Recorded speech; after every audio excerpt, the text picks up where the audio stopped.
আসসালামু আলাইকুম। যেখান থেকে আমার ভিডিওটা দেখছেন সবাইকে সন্ন্যাস মম চ্যানেলে আরও একবার স্বাগত জানাই। আজকে আপনাদের সাথে মজাদার শাক ভাজির রেসিপি নিয়ে এসেছি।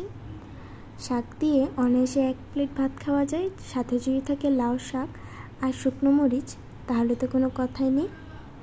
আজকে শাক দিয়ে ভাত খাওয়া হয়ে যাবে 1 প্লেট। চলুন তাহলে শাকটা ভাজি করে যাক।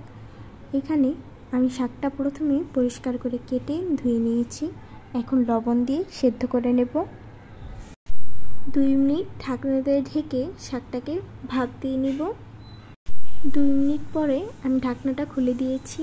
এখন শাকটাকে একটু নাড়া দিয়ে নিব যাতে লবণ পুরো শাকের সাথে ভালোভাবে মিশে যায়। ঢাকনাটা দিয়ে ঢেকে ভাপিয়ে নিলে খুব তাড়াতাড়ি হয়ে যাবে। আমি আবারও ঢাকনা দিয়ে ঢেকে দিয়েছিলাম। আমার শাকের থেকে অনেকটা পানি ছেড়ে দিয়েছে। এখন এইভাবেই আমি শাকটাকে আরও কিছু সময় ভাপিয়ে নিব।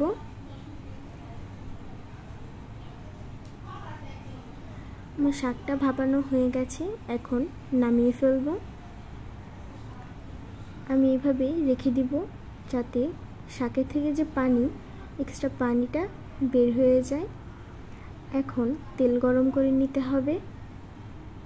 আমার তেলটা গরম হয়ে গেছে, দিয়েছি শুকনো মরিচ কুচি আর দিয়েছি রসুন কুচি, পেঁয়াজ কুচি। এখন পেঁয়াজ রসুন কুচি খুব ভালোভাবে লাল লাল করে ভেজে নিতে হবে। এর মধ্যে আরও দিয়েছি 2টো কাঁচামরিচ কুচি। এখন পেঁয়াজ রসুন খুব ভালোভাবে ভেজে নিতে হবে।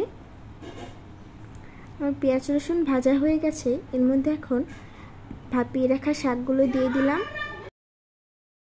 এখন শাকটা ভালোভাবে নাড়াচাড়া দিয়ে নিব, তা না হলে নিচে থাকা পেঁয়াজ পুড়ে যাবে। আমি এইভাবে নেড়েচেড়ে ভালোভাবে শাকটাকে ভাজি করে নিব। আমার আজকের ভিডিওটা যদি ভালো লাগে তাহলে চ্যানেলটি সাবস্ক্রাইব করে দিবেন এবং লাইক, শেয়ার, কমেন্ট দিয়ে পাশে থাকবেন। ভুল ত্রুটিগুলো ক্ষমা সুন্দর দৃষ্টিতে দেখবেন। আমার শাক ভাজি করা হয়ে গেছে, নামিয়ে ফেলব। শাকসবজি আমাদের শরীরের জন্য খুবই উপকারী, তাই সবসময় শাকসবজি বেশি বেশি খাওয়া উচিত।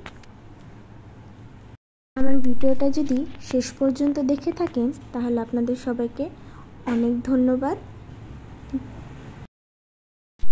আজকের মতন এখানে বিদায় নিচ্ছি। দেখা হবে নেক্সট কোনো ভিডিওতে। আসসালামু আলাইকুম।